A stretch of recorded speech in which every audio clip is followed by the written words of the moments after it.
I had dreamed of this moment for years. Every extra shift, every skip vacation, every night staring at the balance in my savings account and whispering just a little longer to myself. And now the keys were finally in my hand, the cool metal pressing into my palm, like proof that sacrifices do not disappear into thin air. They become real. They become red and gleaming in mine. But when I pulled into my parents' driveway with my restored Mustang, the one I had saved for since I was a teenager, I saw no pride in their eyes, no tears of joy, only the calculating glance my father always wore before he decided how to reroute something that belonged to me.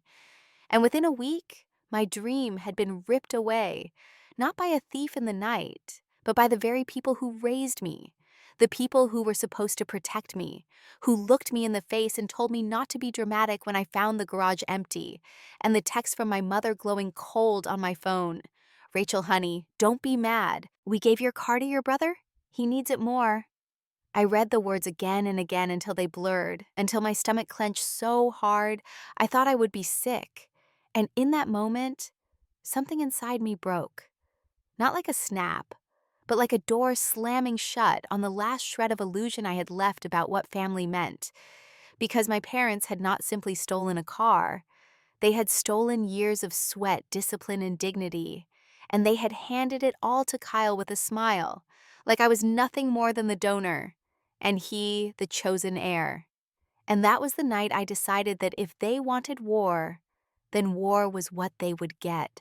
My name is Rachel. I am 32 years old, and for most of my life, I have been the one who kept the family bills paid, the one who remembered deadlines, the one who smoothed chaos into something that resembled order, though no one ever stopped long enough to thank me for it. They just assumed that was my role because I was the eldest, and because I never let anything fall apart. But inside me, there has always been a gnawing loneliness, the silence that comes from realizing that love in my family was conditional, and that the conditions were written to benefit everyone but me. And the truth is, I was raised to be the caretaker, the responsible one, the human buffer that absorbed the consequences of my brother's mistakes and the endless indulgence of my parents. I work as an accountant in Denver, a job that fits me because numbers do not lie, and spreadsheets do not play favorites. They simply tell you what is real. And after years of being gaslighted into questioning my own memory, my own sanity, I cling to numbers as anchors in a storm. My colleagues would describe me as organized, dependable, maybe a little stiff, the kind of woman who keeps receipts in labeled envelopes and never shows up late. But what they would not see is the permanent tension in my shoulders, the way I flinch when someone raises their voice, the habit of apologizing first, even when I am the one who has been wronged. Habits carved into me by a childhood of trying to stay invisible in a house where invisibility was never granted to me. My father, Frank, is a man who confuses control with love, who believes raising a daughter meant breaking her will so that she would never challenge him. And my mother, Linda, is his perfect accomplice, the smiling mask of compassion that hides manipulation, the voice that says, "We only push you because we love you, Rachel," even as they take, and take again. Then there is my brother Kyle, 5 years younger, spoiled since the day he was born, reckless, lazy, violent when challenged, but always wrapped in the words potential and future by my parents, who never once saw that his potential was nothing more than a mirage, while my actual achievements were treated like obligations they were entitled to harvest. If you ask the family to describe me, they would say I am stingy too. Serious ungrateful because I do not smile while handing over what they demand.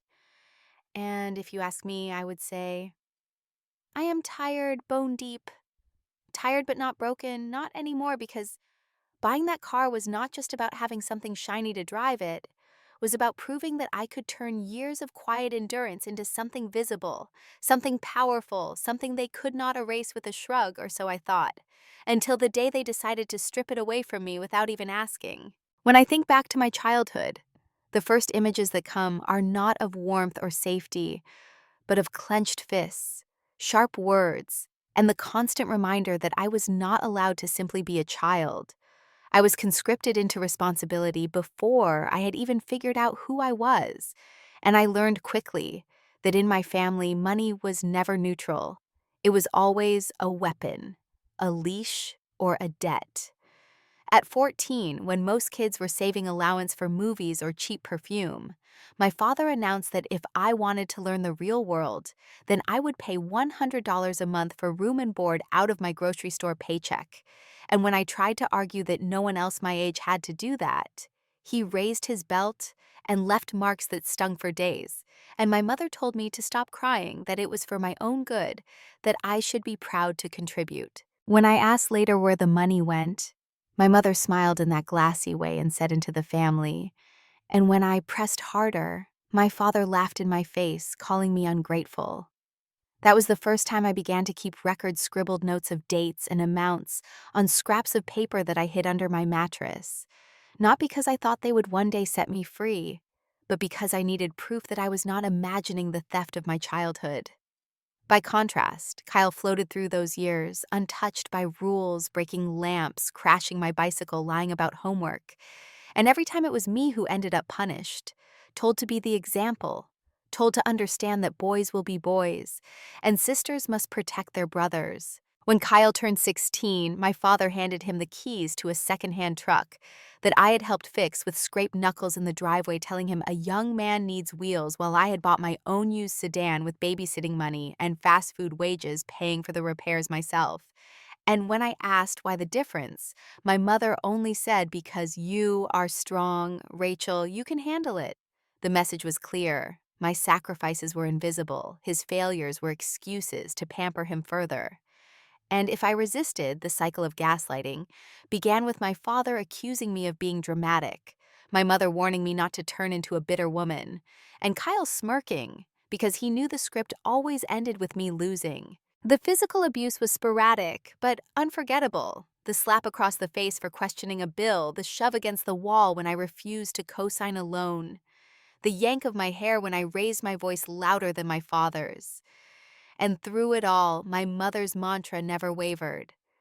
"We push you because we love you, Rachel, and one day you will thank us."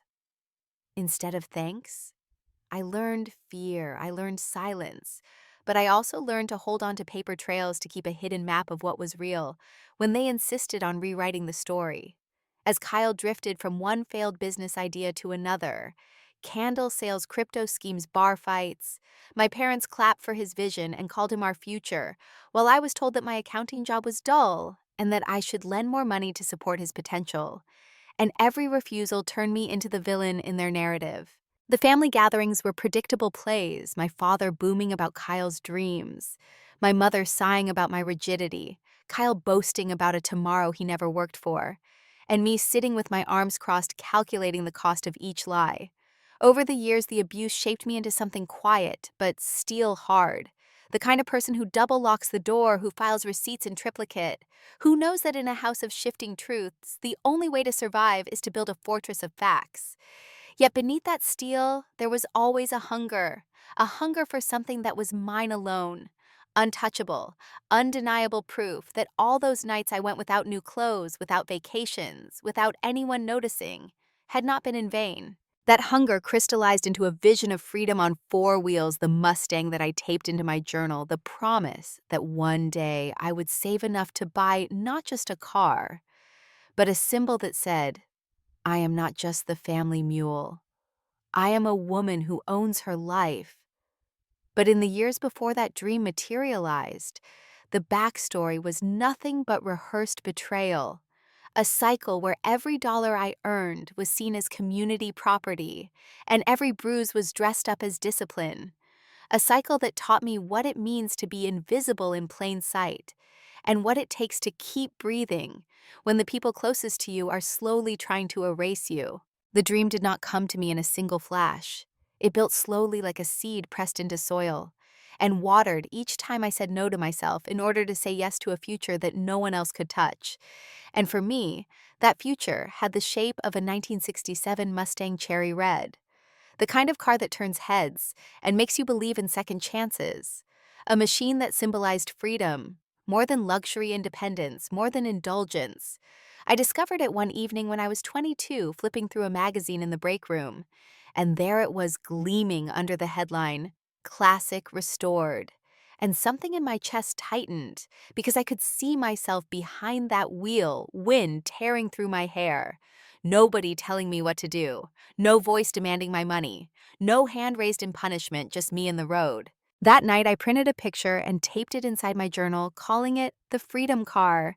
And every time I felt the sting of my parents' criticism or the weight of another bill they pushed onto me, I would glance at that picture and whisper one day.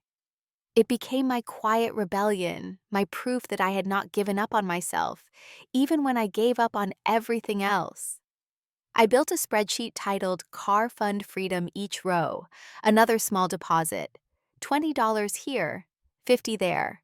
Overtime shifts carefully funneled into an account I never mentioned to anyone, not even my closest friends, while other people my age were posting about trips to Cancun or buying engagement rings.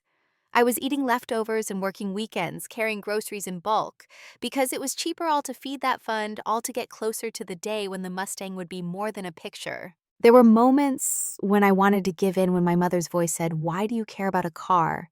Save for your brother's future," when my father sneered that cars depreciate while family lasts forever.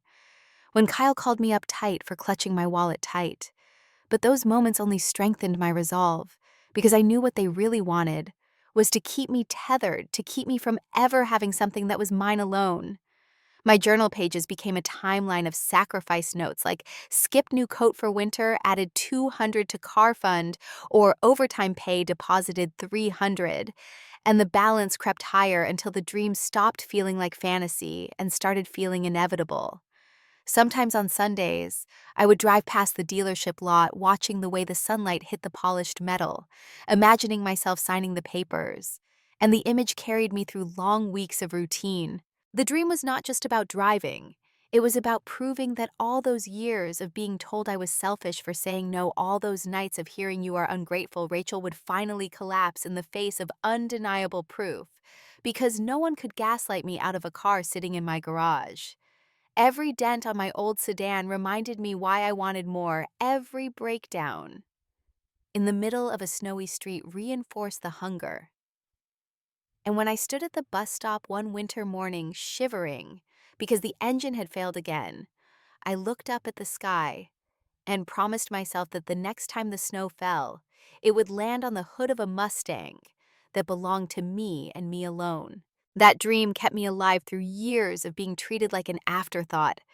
It was the carrot at the end of a punishing stick. And though I never said it out loud, the truth was that the dream was not only about driving away, it was about finally driving toward a life where I was not the background character in my own story. The day finally came when the numbers in my spreadsheet lined up with the price on the dealer's website, and I remember staring at the screen in disbelief, my hand trembling as if the universe might erase it if I blinked. But it was real after nearly a decade of disciplined saving, after every no I had told myself I had enough. I called ahead to the dealership, and when I walked onto the lot, the sun was hitting the chrome like a spotlight on a stage. And there it was, the cherry red Mustang restored and gleaming, the hood reflecting back a version of myself I had almost forgotten existed, a woman who deserved more than survival. The salesman talked specs and financing, but my mind kept drifting to the thought that I did not need anyone's co-signature. No father looming over me with a clipboard. No mother whispering just for now. No brother grinning about how he could benefit. This was my name, my money, my victory. When he slid the keys across the desk after the final signature, my hand hovered a second before grasping them because they felt heavier than metal. They felt like proof that I had clawed my way through years of control and gaslighting and still managed to win. Driving it off the lot, I rolled the windows down, let the wind tear at my hair, and blasted Fleetwood Mac, my voice cracking as I sang along, because I could finally hear myself without someone else drowning me out. Every red light was a chance to look at the gleam of the hood and know it belonged to me. Every green light was a permission slip to keep going. When I pulled into my apartment's garage, I sat behind the wheel long after the engine stopped, my palms pressed against the leather tears, streaming silently because I had done it. I had made something real out of years of invisibility. I took photos from every angle, keys in my hand, my face flushed with pride, and I sent them to the family group chat. Captioned, "Simply finally bought it. Dream achieved." The responses came quickly, but felt like echoes without substance. My mother typed, "Proud of you, honey," but it read like a script she had sent 100 times. My father's reply was colder. "That is an expensive toy, better be responsible." Kyle's message cut sharper than both nice, so when do I borrow it, with a smirk emoji, as if the car was already community property. I ignored the sting, telling myself that their reactions could not touch the reality parked in front of me. And I spent that evening cleaning every surface, polishing the chrome, adjusting the mirror, setting a playlist that felt like liberation. I drove to work the next morning, coworkers rushing out to admire it. Some whistling, some snapping photos, and for once, the spotlight was on me in a way that felt earned, not demanded. That week was a blur of small joys grocery runs that felt like parades, late night drives down empty streets just to feel the hum of the engine, and moments where I would stop at a gas station and catch strangers nodding in admiration. Tiny affirmations that I had turned sacrifice into something undeniable. For the first time, I felt untouchable, as if the car's metal frame was armor against the old wounds of my family, as if every mile I put on it was distance gained from the years of being treated like a ledger. But I did not yet realize how fragile that armor was, how quickly they would pierce it, and how the dream I thought was mine alone would soon become another chapter in their endless campaign to strip me of everything I built. The betrayal arrived not with a bang, but with an empty space where my car should have been, a silence so loud it rattled inside my chest. Because 1 week after buying the Mustang, after polishing it every night as if caring for a newborn, I came home from a short business trip and opened the garage door to nothing. Just oil stains on concrete and the hollow echo of my own footsteps. And at first, I thought I had been robbed, that some stranger had stolen the one thing I had ever allowed myself to dream of. But then my phone buzzed with a message that made my knees buckle. "Rachel, honey, don't be mad. We gave your car to your brother. He needs it more." The words from my mother glowing on the screen like a confession carved in fire. And I stood frozen, rereading it, waiting for some correction, some "just kidding." But no correction came. Only the blunt reality that my parents had once again decided my sacrifice was theirs to reassign. I called immediately, my fingers slipping against the glass, and my father answered with a tone as calm as if I had asked about the weather. "It's just a car." "Rachel, don't be dramatic." And when I shouted that it was mine, that I had worked for years, his voice hardened. "A car under this family roof is a family asset." And then my mother's voice slid in, soothing but poisonous. "Family shares, honey. Kyle needs it to rebuild his life. Don't you want your brother to succeed?" In the background, I could hear laughter, male voices, and then a roar of an engine. And before I hung up, I knew Kyle had already claimed my dream as his toy. Within hours, Instagram confirmed it, a photo of him leaning against the Mustang in sunglasses, captioned, "Finally living the dream," comments from his friends cheering him on. And I stared until my vision blurred, fury and nausea twisting together, because I was watching my years of work paraded as if they had never belonged to me. That night, I sat in the dark garage staring at the void, the smell of motor oil mocking me, my hands trembling so badly I could not even hold a cup of water. And the words my father had thrown at me kept looping in my head. Don't be dramatic," until I felt like I might scream. The betrayal was not just the car. It was the confirmation of every message from my childhood, that my needs were negotiable, that my voice could be silenced, that my achievements were family property to be redistributed at will. My neighbors must have heard me pacing, because I caught myself whispering to the walls, it was mine, like a mantra against the gaslighting I knew was coming. The next morning, my mother called with her cheerful tone, acting as though nothing had happened, saying, "Kyle just needs it for a little while. You should be proud to help him." And when I stayed silent, she added, "Don't ruin Thanksgiving with negativity." Rachel, family harmony is more important than a car. And I bit my lip until I tasted blood, realizing she would twist this theft into my crime if I let her. I went to their house 2 days later, needing to see it with my own eyes. And there it was in the driveway, my Mustang parked crooked, like Kyle had never respected anything in his life, beer cans scattered near the tires, his friends lounging on the hood as if it were a cheap prop. I walked up with my chest burning, and when I demanded the keys, Kyle smirked. Relax, sis, I'll pay you back someday. And when I reached for the handle, my father blocked me, his body large and immovable. And when I said this is theft, his hand cracked across my face before I even saw it coming, the sting ringing in my ear. My mother's voice cutting in instantly with, "Don't escalate, Rachel. He didn't mean it. You're making this worse than it is." But I knew better. I knew this was exactly what it always was. Domination wrapped in the language of family. Kyle laughed, sliding into the driver's seat, revving the engine like a victory song, and my father growled that I should stop acting like a spoiled child, that a good daughter supports her brother. And my mother added the cruelest twist of all. If you really loved us, you would let him keep it until he is back on his feet. Standing there with my cheek burning, watching my dream peel out of the driveway, leaving tire marks like scars, I realized that they were never going to stop, that as long as I played their daughter, I would be nothing but a donor. And the betrayal crystallized not into despair, but into resolve. Because if they thought they could strip me of my years and leave me powerless, they had underestimated the quiet rage of a woman who had been documenting every wound for half her life. And in that moment, I swore to myself that they would regret teaching me to keep records. I went back to their house 2 days later, not because I wanted to, but because the image of my Mustang in Kyle's hands was eating me alive. And when I pulled into their street, I could already hear the sound of bass from inside, laughter spilling out like smoke. And there it was in the driveway, my car parked crooked with dents of fingerprints on the hood, beer cans tossed nearby as if my years of saving were nothing more than a party prop, and my chest burned as I walked up the path. I demanded the keys, and Kyle leaned back in a chair with a grin that made my blood run cold. "Relax, sis," he said. "You are always so uptight. I will pay you back someday." And his friends laughed as if I were the punchline. I reached for the handle, and suddenly my father was there blocking me, his shoulders squared like a wall. And when I said this is theft, his hand cracked across my face before I even saw it coming. The sting exploding in my ear, my body reeling.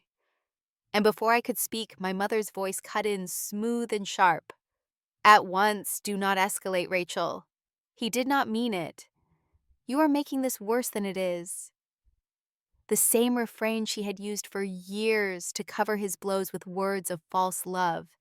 The humiliation burned deeper than the slap, standing in front of neighbors' windows, with my cheek on fire, while my brother revved the engine like a victory chant, my father glaring as though I were a trespasser, my mother whispering that a good daughter sacrifices, that if you love us, you will let him keep it until he is stable. I looked at Kyle and saw no shame, only entitlement, the satisfaction of knowing that once again the rules bent to him, and the truth settled in me like ice. They would never give it back willingly, not because they needed it, but because controlling me was the family tradition, because breaking me fed their power. I walked away with their laughter echoing, but something inside me hardened into steel, because if they wanted to treat me like a ledger, then I would become a ledger, a record keeper of every wound, and I would use the truth they feared most to burn down their lies. I stood there on the walkway, my face burning from the slap, and I could taste the metallic tang of blood where my teeth had cut into my lip. Kyle leaned against the driver's seat with one leg hanging out, his arm draped across the steering wheel, like he was posing for a magazine cover. And he looked straight at me with a smirk that said everything words could not. "This car is mine because Mom and Dad said so, and you will never win." One of his friends shouted, "Rev it louder, bro!" And the Mustang roared again, the vibration rolling through my chest like thunder. My mother reached for my arm with that soft voice she always used to mask control. "Honey, please calm down. It is just a car. Family harmony is more important than pride." And for a moment I saw her clearly, not as a mother, but as a manipulator twisting my anger into guilt. I pulled away from her grasp and said through clenched teeth, "It is mine. I have the title, my name only. And if you do not give it back, I will go to the police." My father laughed then, a deep, mocking laugh that made the neighbor's dogs bark police. "Rachel, really? You would shame your own family over a car?" "What kind of daughter does that?" "And my mother added the dagger after everything we sacrificed for you." The words almost broke me because they were the same words that had been used to silence me since childhood. But this time, instead of swallowing them, I let the anger burn hotter enough to keep me standing. I looked my father in the eye and said, "You taught me that being part of this family meant giving until there was nothing left. But I am done being your bank, your punching bag, your scapegoat. And if you want to call that shame, so be it." The air went still. Kyle's friends shuffled uncomfortably. One even muttered, "Dude, maybe give it back." But Kyle shot him a glare and barked, "Shut up, this is between family."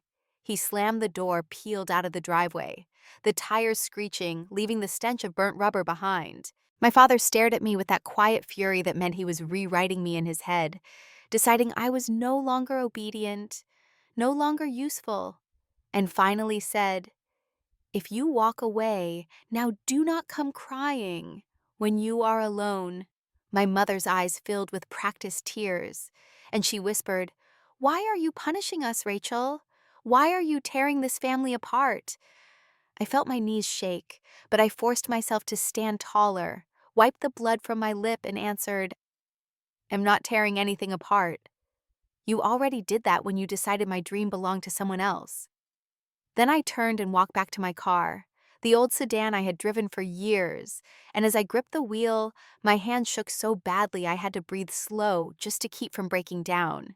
But inside, the fear, there was also something new, a razor-sharp clarity that told me this war was only beginning, and that next time I would not show up unarmed. Back in my apartment, the silence felt heavier than any shouting could have, and as I pressed a cold cloth against my swollen cheek, I stared at the empty spot in my garage, where the Mustang should have been a hole in the world that pulsed with anger. I knew this was no longer just about a car. It was about survival, about reclaiming the years they had stolen.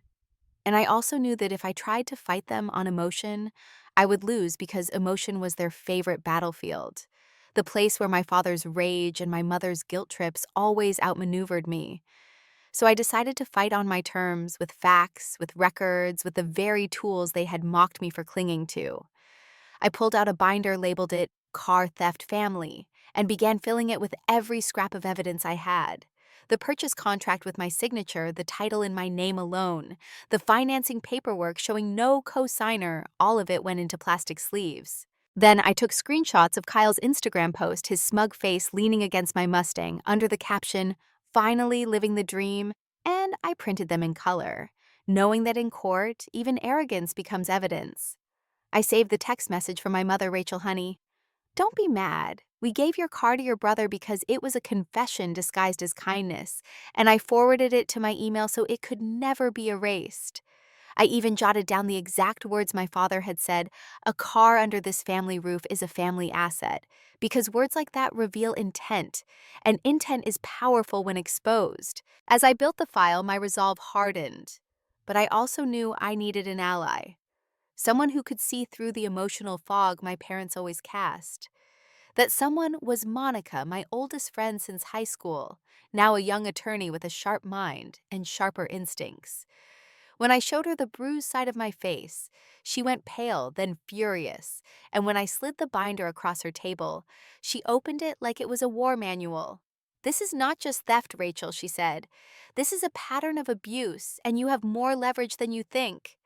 I told her how my parents twisted everything, how they would paint me as dramatic, ungrateful, how they would spin this into a family misunderstanding. And she leaned closer and said, "Then we do not fight in private. We expose them in public because abusers survive in shadows, but crumble under light." Her plan was bold, dangerous even, but it made my pulse quicken with possibility. She suggested that the upcoming Thanksgiving dinner, the one my parents were planning to host with the whole extended family, could become my battlefield. not by yelling or begging, but by presenting the evidence in front of witnesses who could no longer deny the truth. If they want to gaslight you, Monica said, let them try it in front of 30 people. Let them explain why their son is driving a car with your name on the title. I hesitated, fear gnawing at the edges because confronting them had always ended in violence or silence. But Monica's eyes were steady, and she reminded me that I had been preparing for this my whole life. Every note, every receipt, every bruise hidden beneath long sleeves was part of a story that deserved to be told.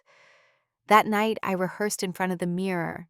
Not a speech of rage, but a declaration of facts short and precise, because I wanted my family to choke on the truth they had always denied me. I packed the binder, borrowed a projector from Monica's office, and tucked a small voice recorder into my purse, promising myself that this time, if my father raised his hand again, the world would hear it. For the first time in years, I felt something close to power. Not because I was stronger than them in body or louder than them in argument, but because I had finally accepted that the only way to beat their manipulation was to shine a light on it so bright that no one could look away. Thanksgiving arrived with a chill in the air and the kind of gray sky that made every branch look skeletal. And as I drove to my parents' house in the battered sedan that had carried me through too many years, I felt the weight of the binder in the passenger seat and the cold plastic of the voice recorder in my purse. My hands gripped the steering wheel so tightly that my knuckles blanched, but I forced myself to breathe, reminding myself that tonight was not about begging them for what was mine. It was about showing everyone else what had been hidden behind closed doors for too long. When I pulled into the driveway, the Mustang was there gleaming under the porch light, and Kyle was already leaning against it with a beer in his hand, telling his cousin some exaggerated story. He caught my eye and smirked, tapping the hood as if to remind me that he still held the trophy. But I said nothing, only walked past him with the binder pressed tight against my chest. Inside the house was crowded with relatives, voices layered over voices, the smell of turkey and cinnamon filling the air, and my mother floated through it all with her practiced smile, the benevolent hostess. When she saw me, her eyes narrowed just slightly enough to say, "Behave yourself," and she whispered, "Do not start drama tonight. Rachel, this is family." I waited. I smiled when people greeted me, nodded when they asked about work, all while my stomach twisted like barbed wire. Dinner began. Plates passed, wine poured, and laughter rose around me. But I barely tasted the food my eyes fixed on the moment my father clapped his hands and raised his glass to toast. Family, he boomed. The most important thing in life we sacrifice for each other. We share everything that is what makes us strong. The hypocrisy nearly choked me, but instead of swallowing it, I stood. My chair scraped loudly, silencing a few conversations, and I said calmly, I would like to share something too. Eyes turned some curious, some wary, and I walked to the side table where Monica's borrowed projector waited. I plugged in my laptop, the screen glowing against the wall, and opened the first slide. A photo of my Mustang filled the wall, captioned with Kyle's Instagram brag, "Finally living the dream." A ripple went through the room, whispers rising, and my mother's voice cut sharp. "Rachel, what are you doing?" I ignored her and flipped to the next slide, the scanned title with my name alone, the purchase contract signed only by me.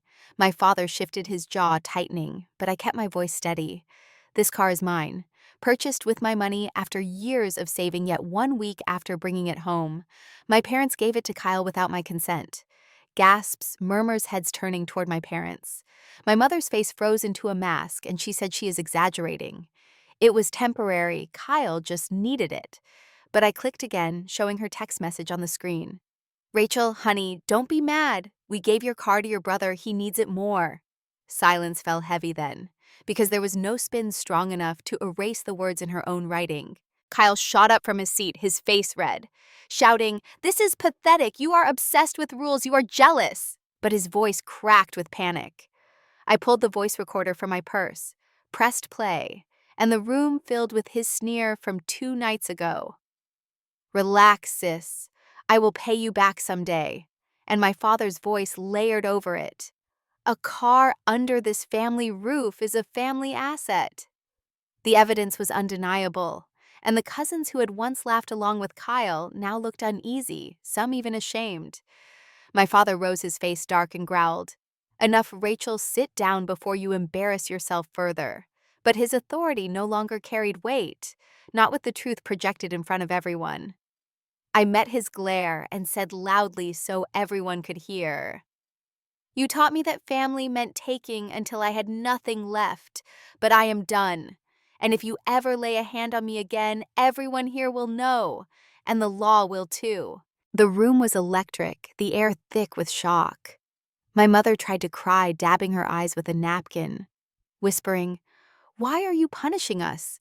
Why are you tearing this family apart?"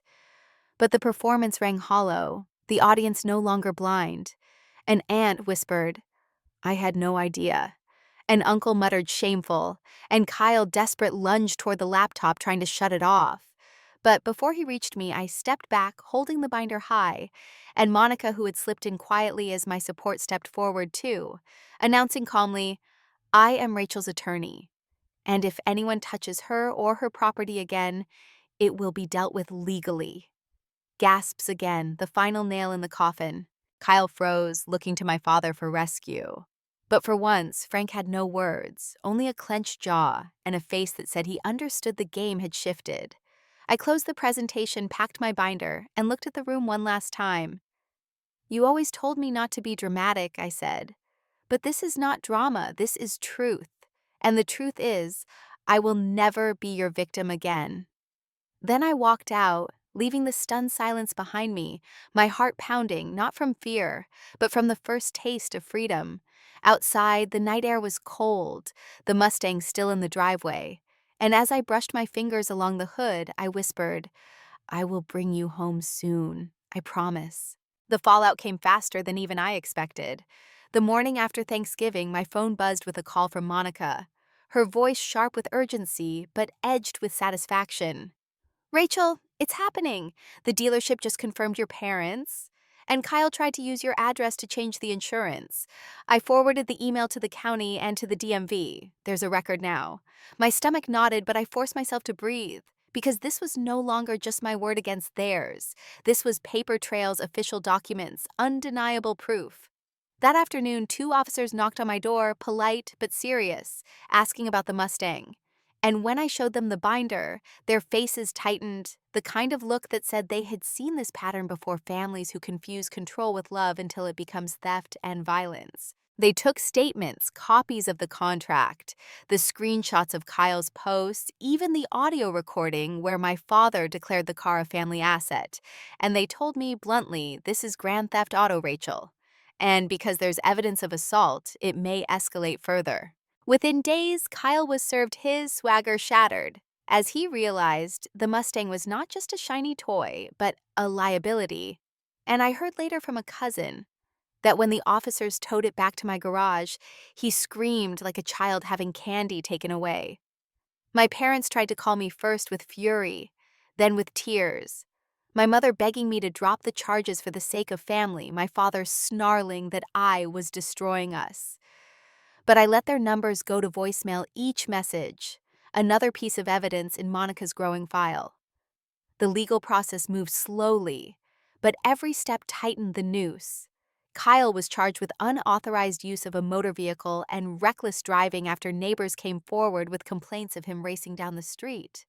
My father was cited for misdemeanor assault after the recording, and my swollen cheek left little room for doubt. My mother, though not charged, became collateral damage. Her reputation in the family shredded, whispers of enabler manipulator following her at church and gatherings. In court, the atmosphere was electric. I sat straight-backed, binder in hand, while Kyle slouched in the defendant's chair, his arrogance replaced by twitching nerves. The prosecutor laid out the evidence with brutal clarity. The title in my name, the Instagram posts flaunting what he did not own, the recording of my father's voice, the text from my mother, each piece a nail in the coffin. My parents squirmed under cross-examination. My father trying to bluster, my mother trying to cry. But the judge cut through it coldly. "This is not a family misunderstanding. This is theft, plain and simple." When the gavel came down, the verdict was clear. Kyle sentenced to probation and community service, his license suspended for a year, ordered to pay restitution. My father given a restraining order barred from coming near me for 6 months, a slap to his pride, harsher than any he had ever given me. As we walked out of the courthouse, Monica whispered, "This is only the beginning, you just broke the cycle." And she was right, because the punishment was not only legal, it was symbolic. For the first time in my life, my parents' power had consequences. Their gaslighting collapsed under the weight of hard evidence, their violence exposed under the glare of public judgment. They had taught me to be meticulous, to keep records, to survive in silence. But now those very habits had become my weapons, and I felt a strange satisfaction as I slid behind the wheel of the Mustang once more, the engine humming beneath me like a promise kept. The road ahead was mine, and for the first time so was justice. When the dust settled, the silence that followed was not the suffocating quiet of my childhood, but something different, something almost sacred. The Mustang was back in my garage, its red paint catching the morning light like a defiant flag. And I made a ritual of starting it every day, not because I needed to drive, but because the sound of the engine was proof that I had fought back and won. The first few weeks were hard. My phone lit up with calls from my mother, her voice swinging between pleading and poisonous one moment, begging me to remember we are family the next, spitting that I had ruined Kyle's future. I saved every voicemail, but listened to none of them twice, because they were no longer commands. They were relics of a power that had lost its grip. My father stayed silent, too proud or too humiliated to call. And that silence was louder than his shouts had ever been, a confirmation that the control he once wielded with a raised hand was gone. I began to build something new. I changed my locks, installed security cameras, and set up alerts on all my accounts, so no signature could be forged, no backdoor opened. I made Thanksgiving leftovers with Monica and a couple of coworkers, laughing around my own table for the first time, the Mustang keys sitting in a bowl in the center like a crown. I visited my grandmother more often, the one person in the family who had always believed me, and she held my hand and whispered, "You did what I never could. You broke free." It was healing in slow, deliberate layers, cooking meals for myself, walking into work without hiding bruises under makeup, letting the air fill my lungs without the constant dread of what my family might demand next. Neighbors waved when I pulled into the driveway, one even complimenting the car and saying, "You look free in it," and I realized that maybe they had seen more than I thought over the years. Kyle disappeared into the margins, doing community service and posting less online, his friends no longer clapping along to his fantasies. My mother stopped coming by the restraining order against my father, keeping them both at bay. And though their absence left a hollow space, I filled it with people who chose me rather than claimed me. Monica dragged me out to dinners, coworkers invited me to trivia nights, and slowly I began to believe that family was not the blood that broke you, but the hands that helped you rise. There were nights when the old fear crept back, when I heard phantom footsteps, or dreamt of my father's voice booming. "You are dramatic, Rachel," but I would get up, walk to the garage place, my hand on the cool metal hood of the Mustang, and remind myself, this is mine. This life is mine. I wrote rules for myself, taped them inside the pantry door. Not for them, but for me. No more giving without choice. No more silence in the face of harm. No more calling theft love. Each time I opened that door, the words steadied me. Healing was not dramatic. It was in the ordinary, in the way the sunlight streamed across my kitchen counter, in the way I could sit in my living room and hear nothing but the hum of the refrigerator instead of my parents' demands. It was in the first drive I took with the top-down wind rushing through my hair, Fleetwood Mac on the radio, and no fear in my chest. It was in the way I began to dream again, not just of survival, but of future travel, maybe graduate school, maybe a home that no one else could touch. For the first time, the horizon was mine to choose. If you are listening to my story and feeling a sting of recognition, I want you to know that you are not alone. For years, I believed that family was a debt, that love was measured by how much pain you could endure in silence, that sacrifice was proof of loyalty. My parents and my brother taught me that lie over and over, wrapping abuse in the language of duty, until I nearly forgot that I was a person with rights, with dreams, with the right to say no. The car was never just about metal and wheels, it was about proof that I existed outside of their control. And when they tried to take it from me, they were not stealing a vehicle, they were trying to erase my independence.